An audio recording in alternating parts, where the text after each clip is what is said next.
So there's like a mountain of documentary evidence to begin with. There's also a question of, there are all of these documents, but how can you really convey what had happened?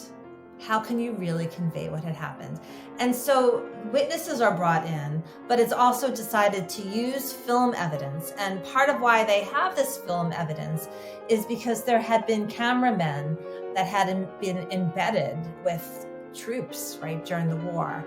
And so there were filmmakers that had filmed the liberation of the concentration camps. The Americans and the British had filmed footage, and the Soviets had filmed footage as well.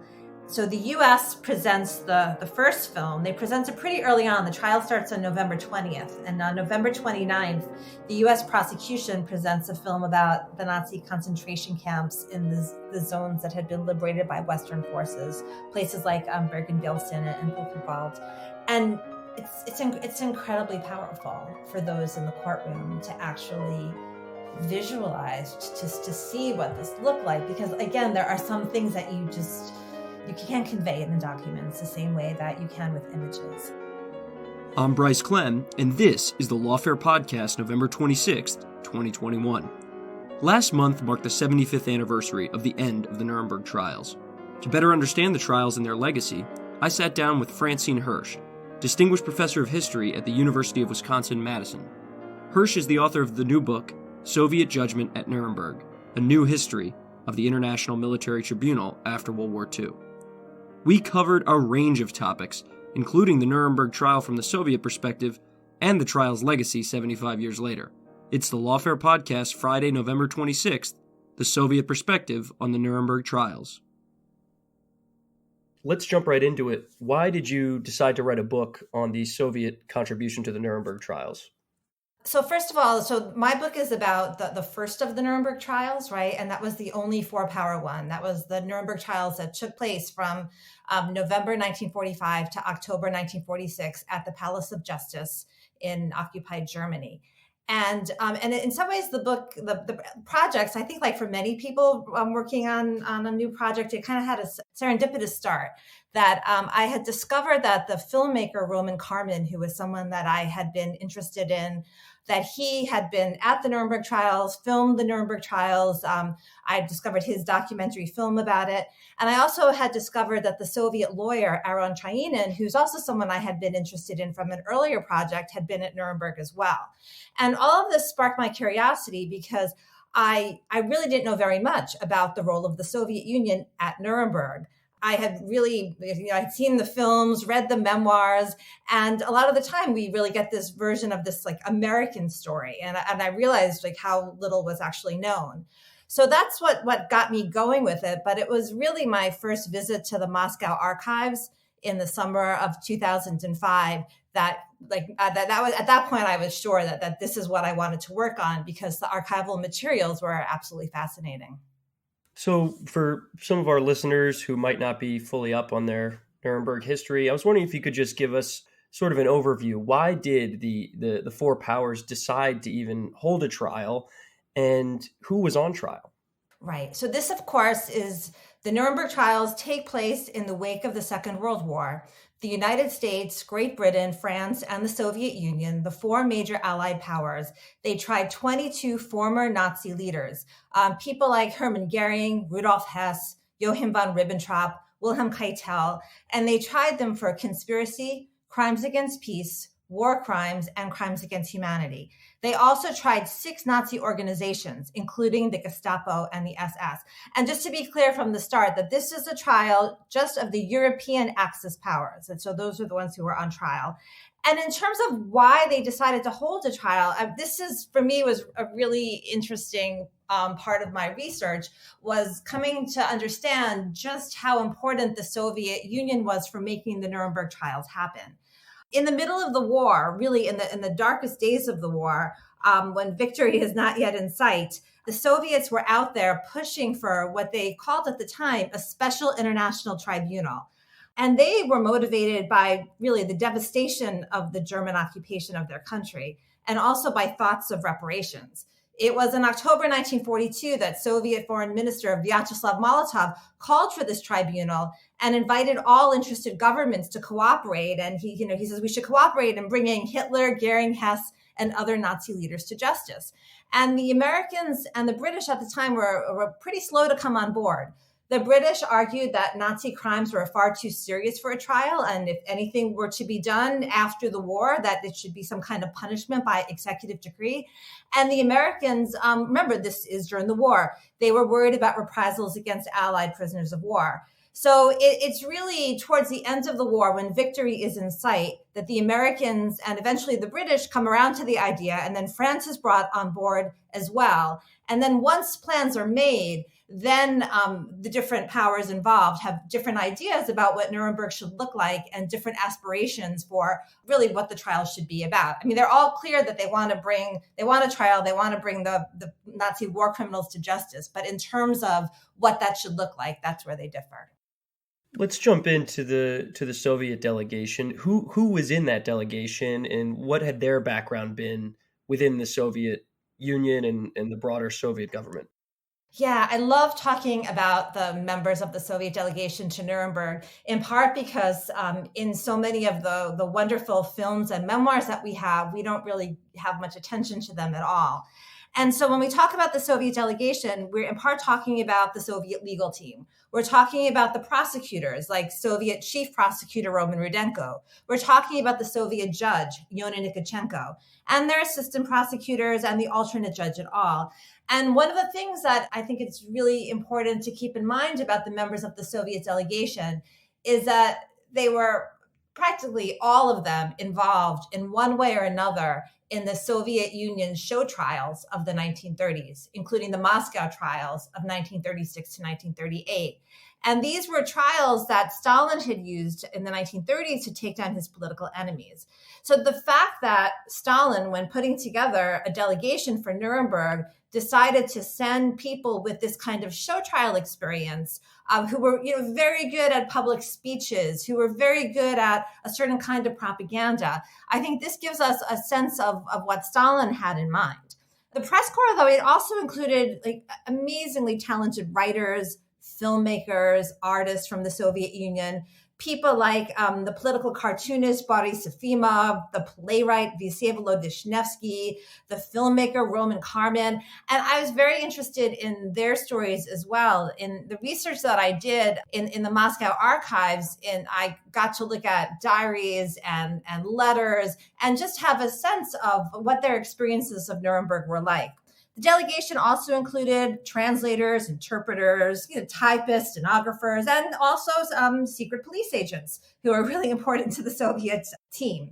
And then there were also people like other lawyers, who were legal advisors, like the Soviet lawyer Aaron Traynor, Traynor played a really important role behind the scenes in terms of helping to develop certain legal categories that then became important to the trials.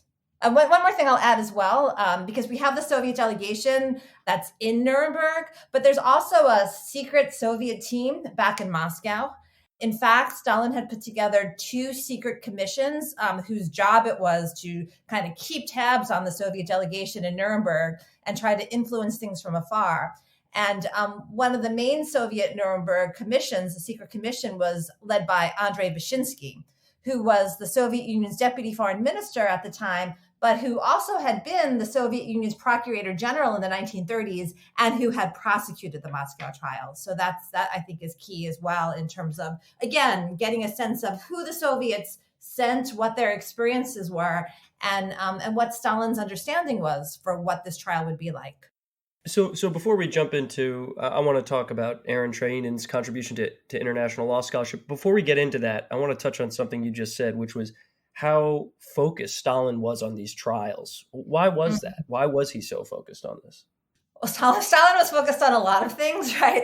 In part, that is how the Soviet Union was run, right? It was a highly centralized state, and many of the decisions would be made at the top. So it wasn't just the Nuremberg trials, but in general, when the Soviet Union sent people abroad, and this, again, the Nuremberg trials was a new kind of experience for the Soviet Union, but there was this idea that decisions would be made, back in the Kremlin.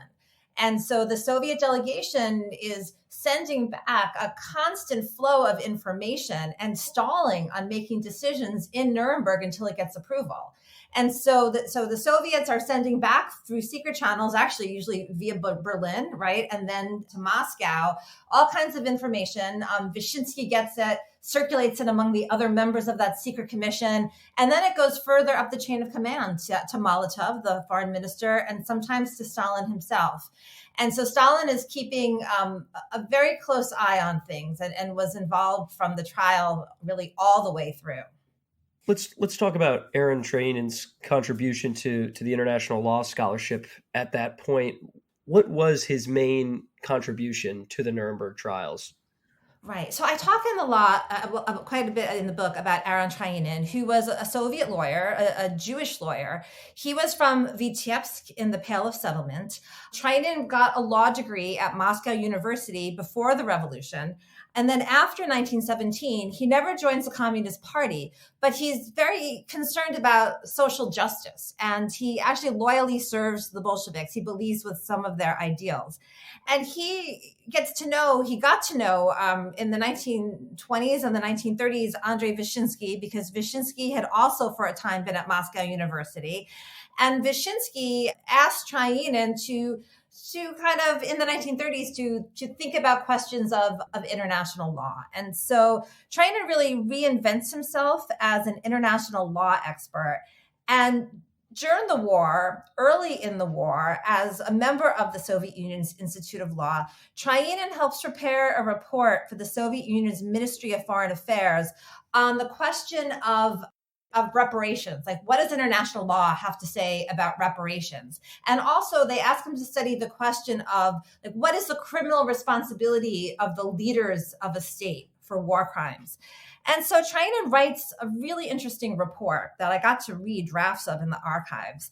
And the report gets turned into a book by the Soviet government. It's called The Criminal Responsibility of the Hitlerites. And in this report and then in this book, Traynor makes a number of really important arguments that go on to influence just the whole legal structure of Nuremberg in key ways. So he argues that the planning and waging of wars of aggression, wars of conquest, should be punished as crimes against peace. And Traynor coins this term, crimes against peace. He also argues that Nazi leaders could and should be tried for participating in a criminal conspiracy. And he challenges the defense of just following orders, right? The defense of superior orders. So this book, it makes its way out of the Soviet Union, across Europe to London, where it's translated into English and discussed by the members of the United Nations War Crimes Commission, it's not the same as the United Nations. It's a big war crimes commission that the Soviet Union is actually not a member of. The book then crosses the Atlantic to the United States, where it lands at the War Department's Special Projects Branch and then ultimately at the White House. So what's key here is that Traynor was not the only lawyer at the time making an argument about the criminality of aggressive war, but many European and American lawyers were uneasy about this idea of the criminality of war. They thought that this was ex post facto or retroactive law.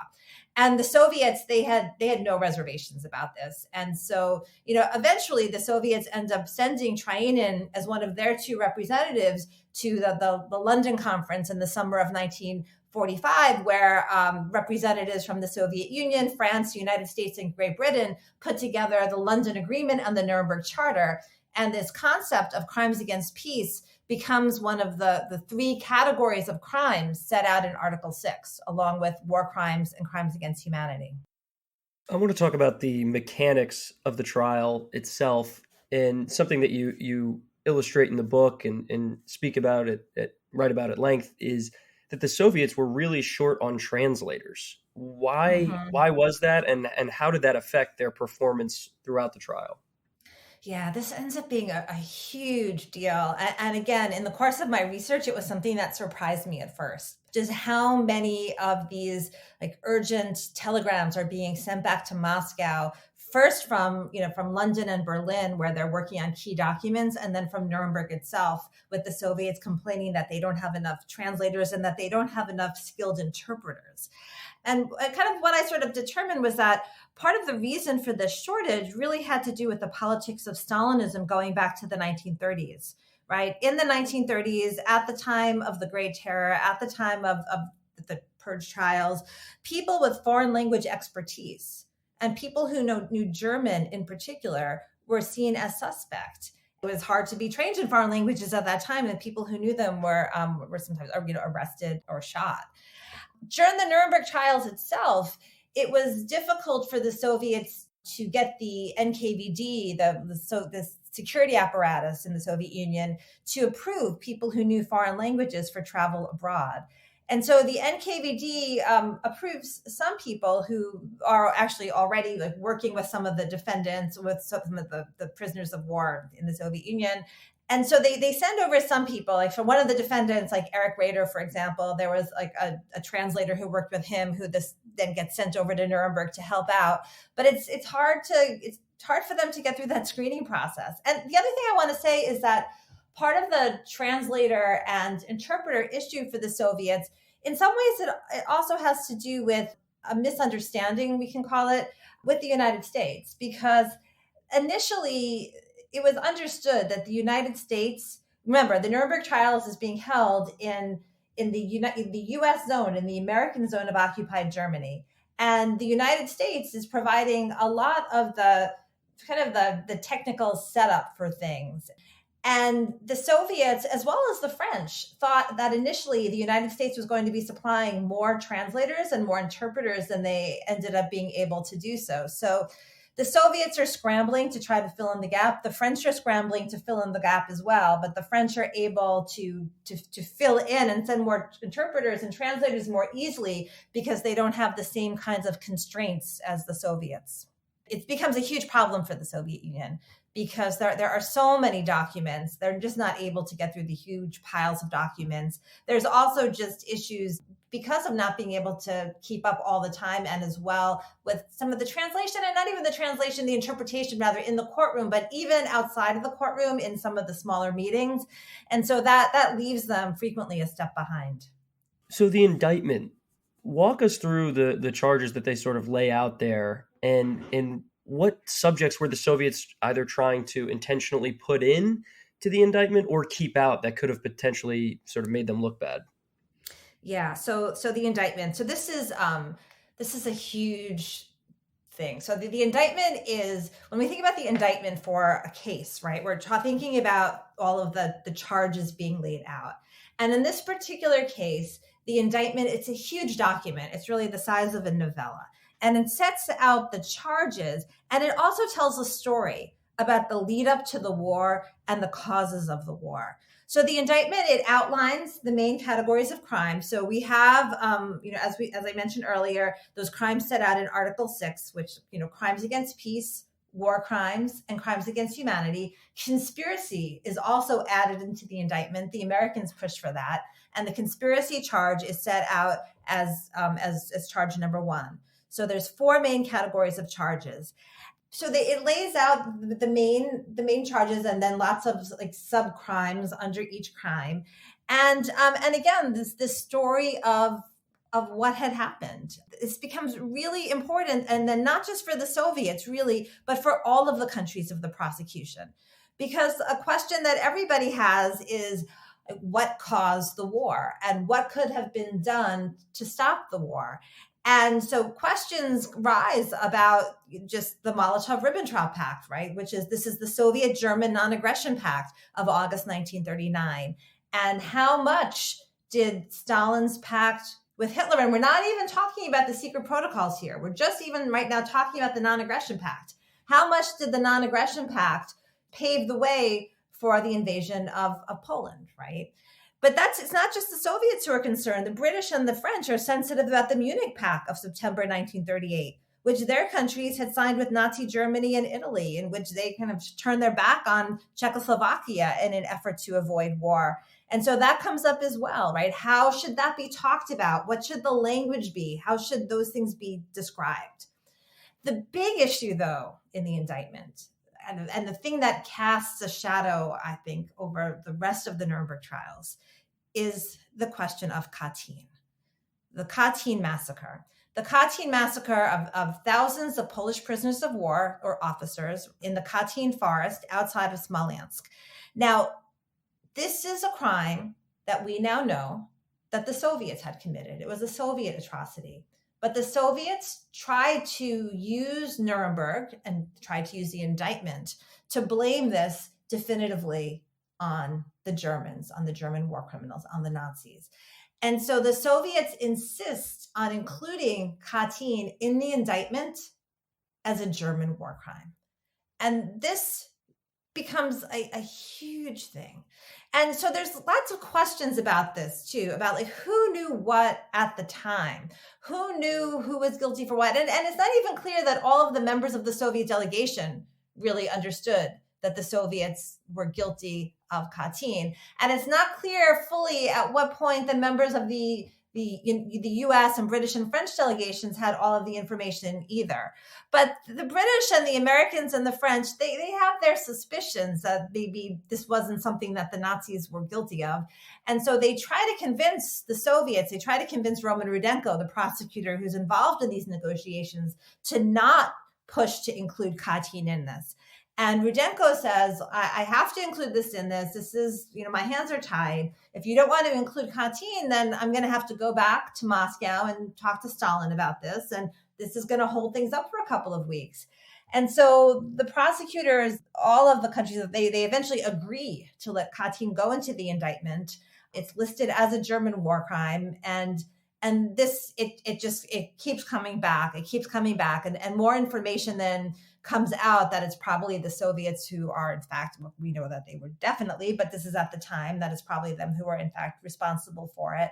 And I think that just from, kind of reading Jackson's materials, diaries, letters, my sense is this is probably one of Jackson's biggest regrets about what happened during the trials was letting, Katyn get into the indictment, because it just becomes a huge issue later.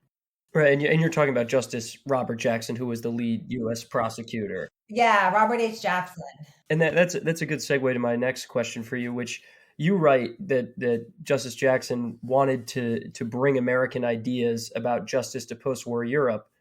How did he use Nuremberg to further that cause? And why did he think that other countries like France and the Soviet Union were not in a great position to do that? No, that's a really interesting question. So again, all of the countries that are involved, the four Allied powers, they want to use the Nuremberg trials to bring the Nazis to justice, but they have different ideas about what kind of a trial it should be, what things should look like. And as we talked about in terms of Soviet expectations, Stalin's expectations, the Soviets are expecting things to be more or less open and shut. They take Nazi guilt as a given. And we have to remember, too, the different perspectives of the countries coming in. The Soviets have lost 27 million people in the war. The Soviet Union was occupied, right? France also was occupied. So these countries are coming from a somewhat different perspective. And so the Soviets take Nazi guilt as a given. And so they're expecting these trials to be pretty quick. They're not expecting the defendants to be able to call a lot of witnesses, to be able to take the stand. They think it's going to be kind of open and shut. That's because of their experience at the show trials, right? I mean, they think that, at those Moscow show trials in the 30s, everything was scripted, and they didn't necessarily, think that this would all be scripted, but they thought it would go a lot quicker. Would you say that's accurate? Well, they think it's going to be quicker. And also, it's not just the Moscow trials. The Soviet Union had also held its own war crimes trials, including the Kharkov trial in December 1943. And those trials also were more or less open and shut. And I think it also has to do with, all of the countries involved, when they're initially talking about a trial, when everyone gets on board with the idea, no one is imagining that the trials are going to go on for almost a year, right? They're imagining that things are going to just take a few months. And when Jackson comes in, Jackson's appointed as the U.S. chief prosecutor. And one of his goals from the start is to make sure that the trials reflect what he understands as rule of law, that the defendants are given a fair trial, that the defendants are seen as given a fair trial. He sees this as a way to help remake Europe and to make a better world after the horrors of the Second World War. So he's coming in part with that particular kind of a goal. So this is again, he wants it to be clear of Jackson that the defendants are, innocent, right, until proven guilty. So again, these countries are coming at things with different experiences from the war. They're coming at things from different legal traditions as well. And so all of that affects the setup of things and what happens. And Jackson, in the course of starting to gather information about Nazi crimes and while he's traveling in Europe, while he has his assistants gathering evidence, it becomes more and more clear to him again, that the Soviets and maybe the French, that maybe things are more complicated. He writes a letter to Truman before the start of the trial. And he complains in this letter, right, that the French trials of collaborationists that were taking place and Soviet-run trials that were taking place at the time in Hungary, for example, that he writes that these were nothing that we would recognize as trials. And he wants it to be clear that Nuremberg should not be like that the Nuremberg trials should be recognized as something that the United States would be proud of, that the United States would recognize as a fair trial that followed rule of law. Jackson also thought that the Soviet Union and the French maybe were not all that qualified to present on certain charges. He also complains to President Truman that the Soviets and the French were, he writes that, I'm going to quote him here. He says they were doing some of the very same things we are prosecuting the Germans for. And here he's talking in part about the Soviet annexation of the Baltic states and the French mistreatment of prisoners of war. And so he fights really hard for a great deal of U.S. influence and for the United States then to be presenting key evidence and key charges because he thinks that the U.S. is coming from a moral high ground here. Let's get into some of the evidence in the trial. Film plays a particularly important role at Nuremberg. Why? So I just want to say to begin with that there was an incredible amount of evidence, more evidence than anyone anticipated when they were first talking about having a trial. And that's part of why the issue of translation becomes such a big deal, because there are truckloads of evidence coming in, truckloads of documents that the Nazis had saved. So there's like a mountain of documentary evidence to begin with. There's also a question of, there are all of these documents, but how can you really convey what had happened? How can you really convey what had happened? And so witnesses are brought in, but it's also decided to use film evidence. And part of why they have this film evidence is because there had been cameramen that had been embedded with troops, right, during the war. And so there were filmmakers that had filmed the liberation of the concentration camps. The Americans and the British had film footage, and the Soviets had film footage as well. So the U.S. presents the first film. They present it pretty early on. The trial starts on November 20th. And on November 29th, the U.S. prosecution presents a film about the Nazi concentration camps in the zones that had been liberated by Western forces, places like Bergen-Belsen and Buchenwald. And it's incredibly powerful for those in the courtroom to actually visualize, to see what this looked like. Because again, there are some things that you can't convey it in documents the same way that you can with images. And the Soviets are prompted by this to put together their own film footage.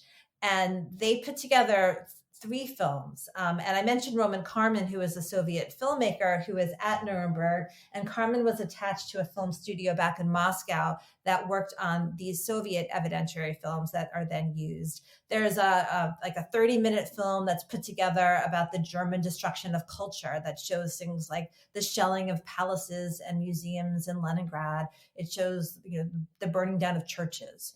There's a 40-minute film about the destruction of Soviet cities that have burned out blocks of buildings like in Minsk and Kursk and Smolensk and other urban areas.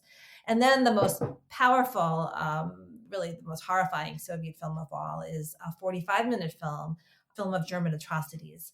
And it's a film of German atrocities against civilians and prisoners of war. And it included footage that Soviet cameramen had shot in Auschwitz and Majdanek during the Red Army's liberation of the concentration camps. And just from reading, even, one of the things that I did as part of my research was read the newspaper accounts of how people experienced, like, what the reporters had to say the next day.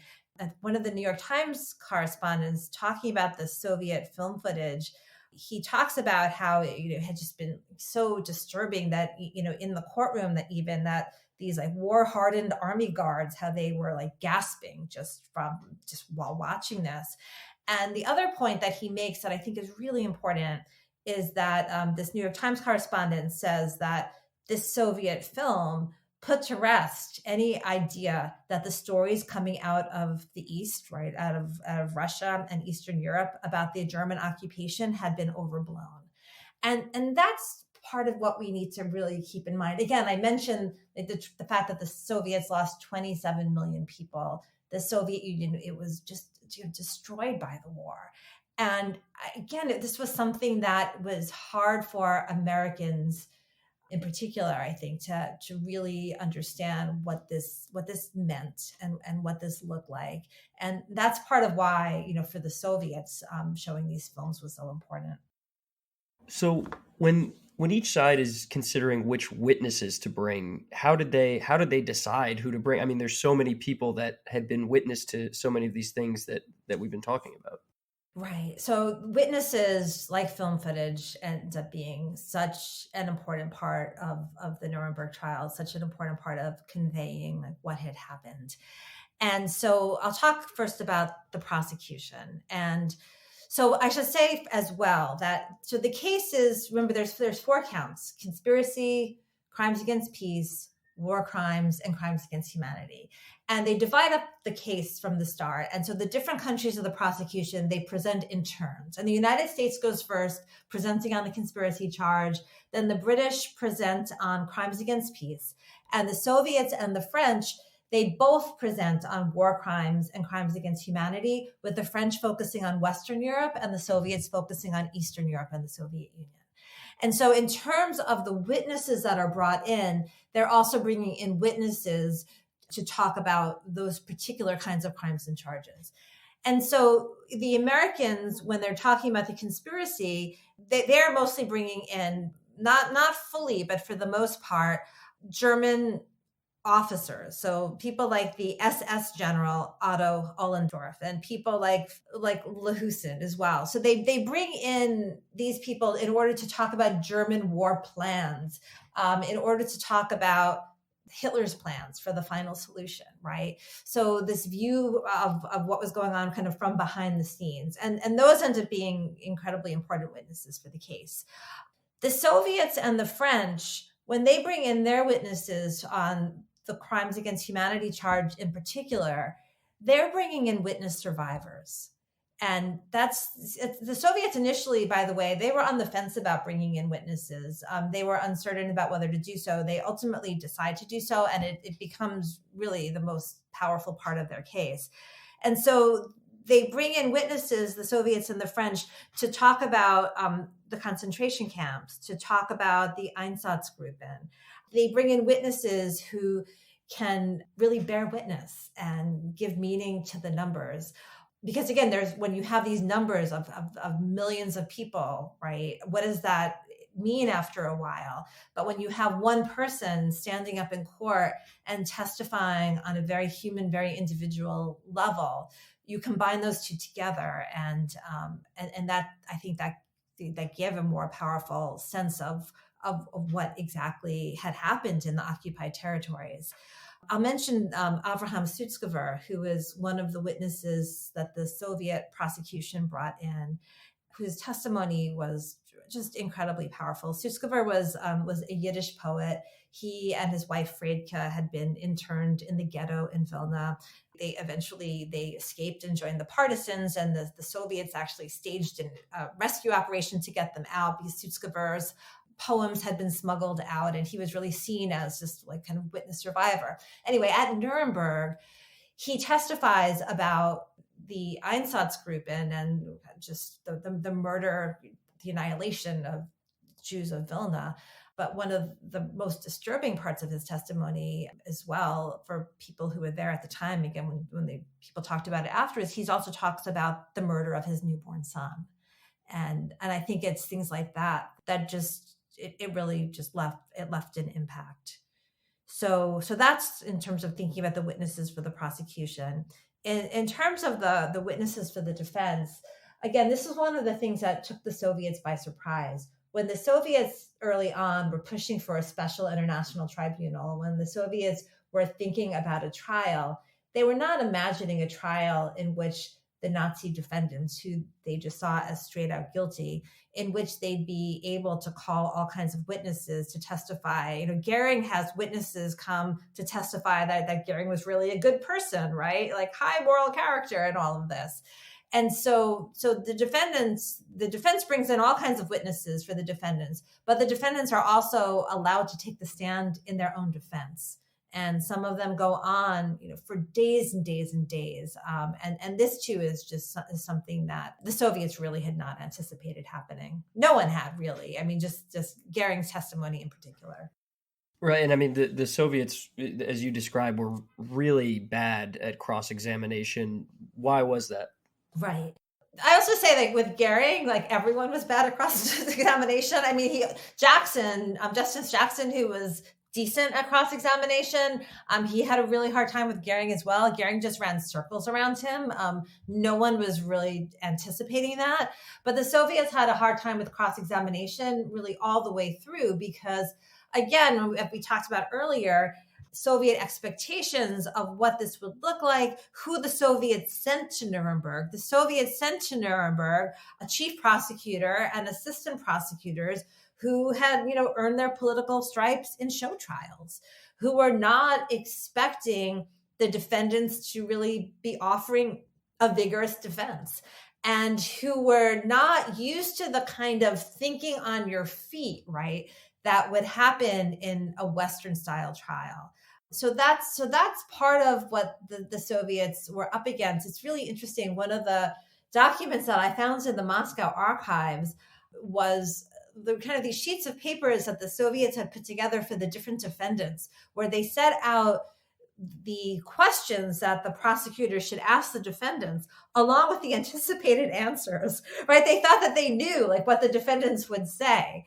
And so when the defendants denied the charges or just, ran circles around them or like made counter accusations, the Soviet prosecutors just were uncertain what to do. And remember too, that the Soviet prosecution is answering to Moscow all the time. Like they're not supposed to be making decisions by themselves. And so imagine being a prosecutor in a trial where you have to be answering to Moscow. Moscow's told you the kinds of questions that you can ask. And then to have to think on your feet and not even have all the information. That's the other thing too. Not all of the Soviet prosecutors were given full information about the history of the war. So they're at a disadvantage there as well. So the people present at trial, both the prosecutors and the audience and the media, they were hearing about these terrible atrocities day in and day out. I'm curious, what effect did that have on them when they would go home at night? How did they cope, in other words? Yeah, no, that's a really interesting question. I mean, right. It was so hard on people. And one of the things that I paid a lot of attention to in my research was the letters that members of the Soviet delegation were writing from Nuremberg. And Vsevolod Vishnevsky's letters, they're incredible to read. They're in the Russian State Archive of Literature and Art. And in these letters, he recounts just how horrifying it was to have to hear these, just to listen to atrocities, stories of atrocities being told day after day after day in the courtroom. And what did they do? They went out at night, right? There was a lot of alcohol at Nuremberg, alcohol for socializing, but also just alcohol to put the day behind you. And so members of all the countries of the prosecution. There was the whole nightlife at the Grand Hotel, where there would be there was cabaret, and there were acrobats, and there was dancing. And there was a bar scene as well, where, we know that the Soviet correspondents would go to, there was a particular bar that they would go to, and they would drink with correspondents from other countries and play chess. So, and again, and people are speaking in different languages, and sometimes someone would translate a little bit, but they're all there sort of, drinking together. So there was a lot of alcohol, and there was a lot of trying to leave the day behind. Court would get the trial would end at 5:00 for the day, and then people would go off and do different things. But there was quite a nightlife. So something you touched on earlier was the Katyn Forest massacre. What eventually came of that at trial while the Soviets had tried to sort of pin that on the Germans? Yeah, this is a huge deal through the entire trial. So Katyn, right, it gets included in the indictment, much to the dismay of Robert H. Jackson and British Deputy Chief Prosecutor Sir David Maxwell Fyfe, who was also very much against this. It gets in there, and then the Soviets, they present their case in February. They go last, right? So they're presenting on war crimes and crimes against humanity. And the Soviet prosecution presents then, evidence of German guilt for the Katyn Massacre. And we now know very clearly from research that's been done that much the Soviet evidence was falsified. So the Soviets present this quote unquote evidence. And then the defense, they asked to be allowed to bring in witnesses to challenge it. And this becomes a huge deal because there are 4 judges, one from each country of the prosecution. Yona Nikitchenko is the Soviet judge, and Nikitchenko then is contesting this, trying to make sure that the defense is not allowed to bring in witnesses to contest this evidence about Katyn. He gets outvoted. The Western judges, who are very concerned about charges of victor's justice, who are very concerned about Katyn undermining the legitimacy of the trial, they allow the defense to bring in 3 witnesses. They also tell the Soviets that they can also bring in 3 witnesses. And so at the very end of things, in July of 1946, the defense calls 3 witnesses to present evidence. Now, the Soviets are not on trial for this crime. So it's not so much evidence of Soviet guilt. It's evidence of German innocence, right? So they present their 3 witnesses. The Soviets also present 3 witnesses. And when you read the newspaper reports about what happened, and I'm talking about here about the Western newspaper reports, like the Times of London and the New York Times, it's kind of a wash. Like, they're not really sure. They think like each side made convincing case. And some journalists think maybe one side was more convincing than the other, but it's not fully clear. And so what happens is Katyn kind of disappears from the judgment. It is not included in the judgment as a Nazi crime. There's not a lot of on the surface discussion of what happens. This is one of those things where maybe one day we'll have access to some kind of documents that tell us about the behind the scenes discussions that the judges had about it. But what we do know is that it disappeared. For the Soviets, this is a loss, right? Because this was something that Stalin had wanted to use Nuremberg to definitively blame Katyn on the Nazis. But I think that for the trial itself, it's a huge victory for justice, right? Because the fact that Katyn is not then included, the fact that the judges do allow the defense to bring in witnesses to contest this false evidence, I think it is really important for Nuremberg's legacy. Right. So as the judges of the tribunal reach a verdict, they had a pretty difficult time reaching a consensus on the first count of conspiracy. Why was that? Yeah. So the conspiracy charge is really interesting. So you remember, like, that this is the charge that's added last, right? It's not initially in the Nuremberg Charter. It's not part of Article 6. The Americans bring in the conspiracy charge for a number of reasons. Jackson really wants a conspiracy charge in there. In part, Jackson tries to use the conspiracy, and he actually does use it, for the Americans to have more control over the case, because the Americans go first, and Jackson argues that all of the other crimes are connected to the conspiracy. that crimes against peace, war crimes, crimes against humanity. And so all the other countries of the prosecution are kind of shocked that Jackson and the American team, they go on and for much longer than anyone had anticipated, like weeks longer, because they end up presenting evidence of all of the charges. So that's part of how the conspiracy charge gets used, right, during the trial. The problem in the end is that the judges are not convinced of it. The French judge, Devab in particular, thinks that the way that the Americans have set out the conspiracy charge is just too broad, because the prosecution argues that the conspiracy had begun with the creation of the Nazi Party in 1920. And Devab says he thinks it's improbable that the Nazi Party had, from its very founding, been a conspiracy seeking world domination, right? And so, Devab then goes on and says that, like, why are we even including this? Because it's questionable. Like, how can we prove that there had been some giant world conspiracy from 1920?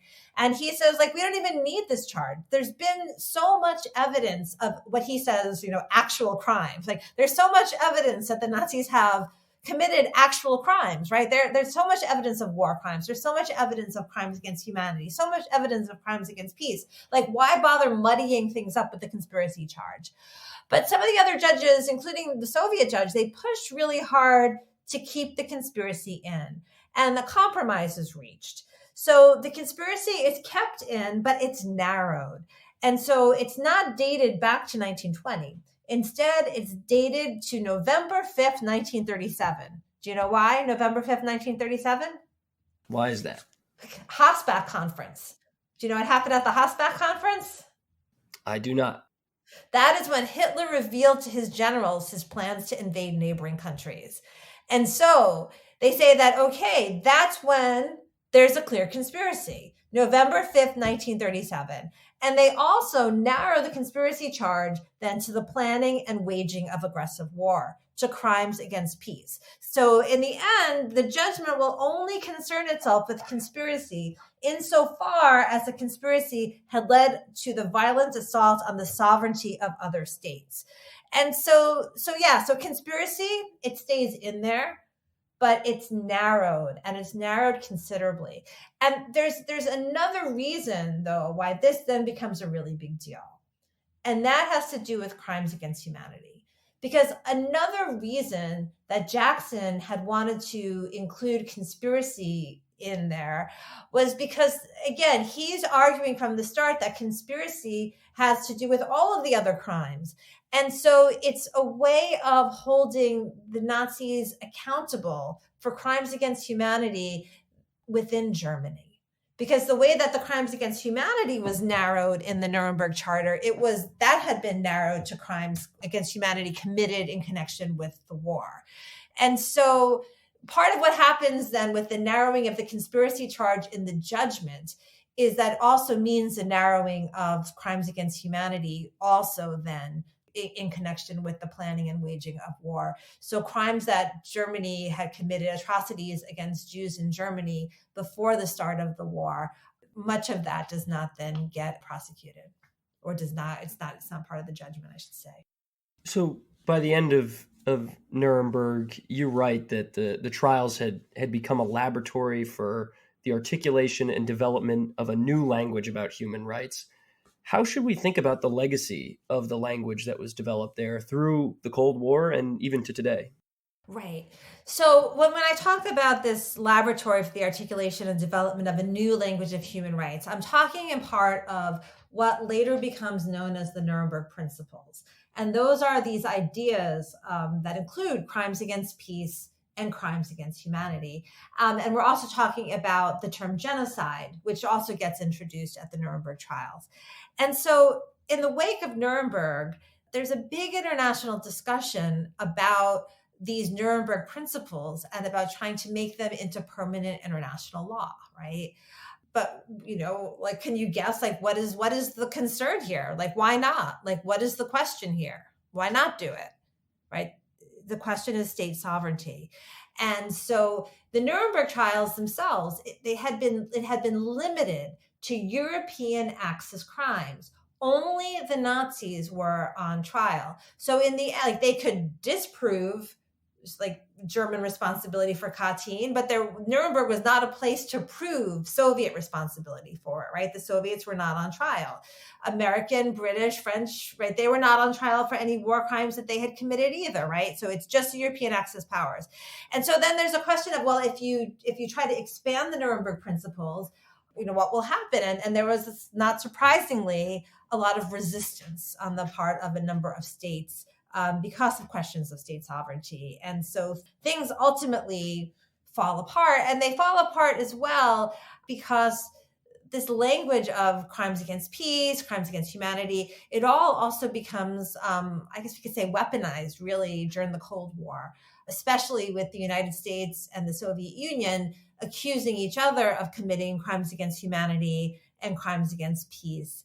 And so I talk about it as them becoming kind of part of a soundtrack of the Cold War as well. Now, the end of the Cold War does eventually see the United Nations adopt a draft code of crimes against the peace and security of mankind. That's what it's called, which includes crimes against peace and crimes against humanity. And that's in 1996. So all the way in 1996, this is finally adopted. And then we have, of course, the creation of the International Criminal Court, right, in 1998. And the Nuremberg Principles, they've served as an important foundation for international criminal tribunals for Rwanda, Yugoslavia, other post-conflict states. But there's still, as we know, there are many states, including the United States and Russia, that are still not comfortable, just to put it mildly, with those kinds of institutions and with signing on to all of this because of concerns about how this will play out politically. So I don't know. At the end of the day, right, it's hard to say. I think Nuremberg was incredibly successful for what it achieved in the moment at the time, what was possible. I think one of the biggest successes of Nuremberg was putting together, right, a comprehensive record of what had happened during the Second World War.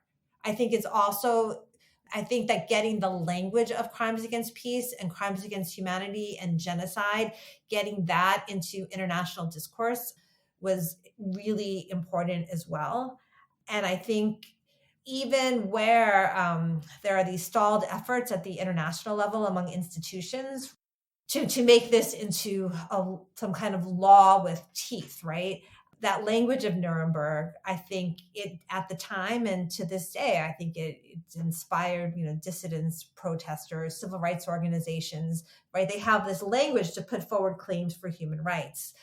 This language has a moral power, but the story's not over yet, right? Maybe at some point in the near future, to think really optimistically, although who knows, maybe we will reach a moment where there is real political will to create an international law that goes beyond state sovereignty and that all states will sign on to. But really, who knows about that? Maybe that's just a pipe dream. We're going to leave it there. Thank you so much for joining me. Thanks so much for having me here today, Bryce. The Lawfare Podcast is produced in cooperation with the Brookings Institution. Please share the Lawfare Podcast and give us a 5-star review on iTunes. Go to thelawfarestore.com for brand new Lawfare pens, lanyards, t-shirts, and socks. The podcast is produced and edited by Jen Patia-Howell, and your audio engineer is Kara Schillen of Goat Rodeo. Our music is performed by Sophia Yan. As always, thank you for listening.